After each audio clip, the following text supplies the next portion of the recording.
Well, we had an interesting thing for the first time on the Marketing Tech blog. Yeah. This is going to be scary. Are you ready? Sure. We did a sponsored post. A sponsored post. Yeah. Yeah. Isn't this the evil dark side of blogging? It really is. Someone actually pays you to say something. And I wanted to talk about it because it was an interesting kind of back and forth. It was about kilts, wasn't it? No, it was not about kilts. Okay.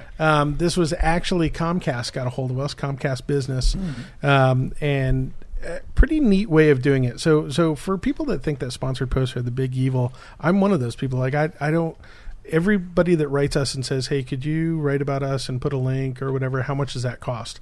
I blast them immediately, and I write them back and I say, we don't sell links. Infidel. Yeah, we don't sell links, and it's amazing to me that people are still asking for that to this day. Like, well, they don't know, and that's the trailing end of education. But it's a lot of people. I mean, I get a lot of requests on a daily basis. And maybe they know you're a sucker then. No, they just ask for a raw link. No, they don't know I'm a sucker because I don't do it. This request came directly from Comcast, and Comcast got a hold of us and said, we're trying to get the word out on our small business community and tools and everything. Would you mind talking about us? And it was really a nice conversation. I had like an hour-long conversation with the representative from the PR firm.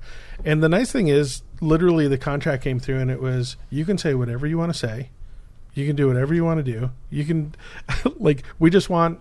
to acknowledgement, and they basically had a social schedule for a contest that they had coming up. And then they had a few articles and they said, we'd love for you to go read those articles. And if there's information that you can glean off of that and share with everybody, please do. And I was like, this is the way to do sponsored content. That's how you do it. Right? If you're going to do it. If there's value there, we'll share it. And so I'm going to talk, and they didn't, by the way, I am not paid to discuss this article on the podcast at all. This was not be. Yeah, this was not part of the deal. We got to talk. Yeah, but Comcast, if you do a search for like Comcast Business, you'll find a lot of their sites out there, and then on Twitter they're at Comcast Business. But they came out with an infographic that I thought was absolutely critical, and I really like what they were supporting here. And it was basically 3 keys to smarter technology investment. So right now, if people don't know, especially in the marketing sphere, budgets for marketers are outpacing budgets for IT. So it used to be that IT had the hugest budget and and now it's not that anymore. Now marketers with marketing automation systems, email, mobile, social tools, reporting, all of these things are starting to command most of the marketing investment. And we see a lot of companies just make mistakes there, right? And so I know Aaron and I talk about it all the time, how much we spend on tools. And we have to go back all the time and kind of audit and say, why are we buying these tools? Usually that's with a glass of bourbon. Yeah, exactly. And so they had an infographic basically before you ever, make that investment. And I really like this. The first one was, is it basically feeding your business plan? So, I mean, that's a pretty straightforward one. So why would you buy, let's say, a social publishing application if 100% of your revenue isn't coming from social, right? Right.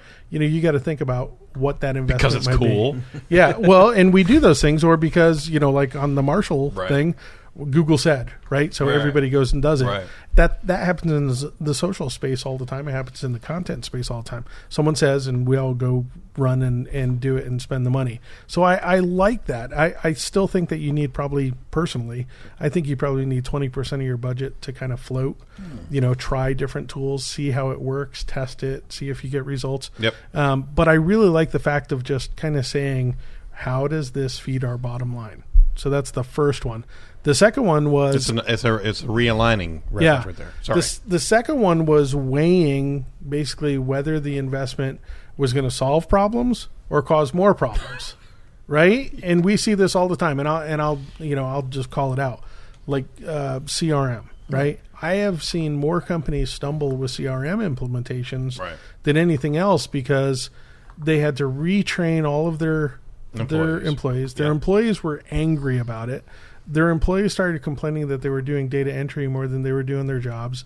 And then nobody was doing anything with the data anyways, So there was no results. Oh, my Lord. And so Yeah. I think that's like a perfect example of, hey, look, are you going to introduce a problem into your process, into your culture, into everything? Right. Or are you going to actually help your employees? I've had other places where CRM was like, oh my gosh, thank God somebody implemented a CRM so I can go look up client history and get all this information. Exactly. The last one, which I was surprised that they put this on there, but they said the third key pillar to buying anything is first, go get advice from experts. Right? Oh, see, that was just stroking you. You know that?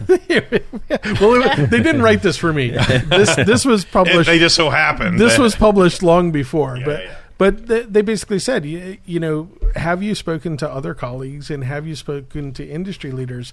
And this is the other one: is I cannot tell you that there's a hubris involved with companies often that they go through the buying cycle with a piece of software, right, and they don't talk to anybody. They have their committee. Their committee does demos. They evaluate all the software. They analyze the budgets. Yep. They get all, and then they make a decision, and it winds up being a terrible decision. And had they just spoken to someone for 5 minutes, right, outside their door, they would have gotten that information easily. Learn from the people who've already learned the lesson. Yeah, exactly. And I think the majority of us, you're this way too, Aaron. We don't say, oh, you have to use this software. You have to. Instead, we say, well, what's your process? How much time do you have? What resources do you have internal? And then it's more matching the technology to the process that you have internal, because when you do that, then the cultural issues are really easy, that people appreciate that you bought them a tool. And if you adopt a tool that is not culturally resonant, it's such a disconnect, right? Yeah. We've seen that before.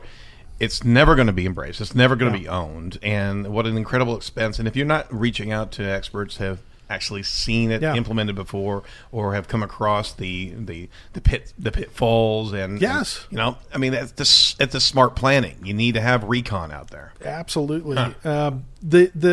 The interesting fact that they found with this, a survey that they did, found that 2/3 of business owners feel overwhelmed when it comes to technology choices. So the lesson there is, I don't see that, right? When I go talk to companies, I don't see them feeling overwhelmed.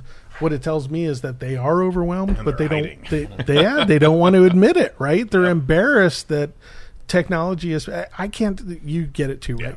How many clients do you have that come to you that say, look, I know this is kind of a dumb question and I feel almost stupid asking it.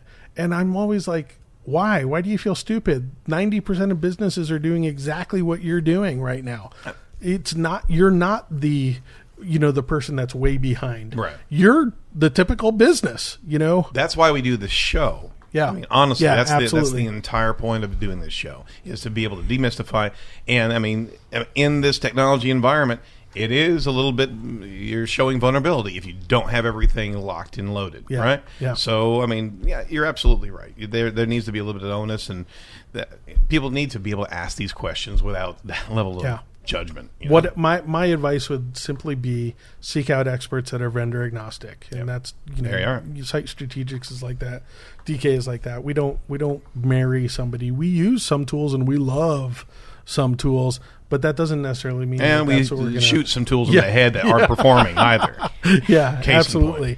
So I this post, you can check it out on the Marketing Tech blog. It's 3 keys to smarter marketing tech investments. Of course, they meant it for any investment. Sure. And I do want to say, if you do a search for the number 4E, go out on the web and do that search. Comcast actually has a contest right now where a business can win $20,000 in funding technology. So I'm going right now. I can't do it because I'm officially now married. I'll split it with you. No, you can't do that either. Oh, darn it.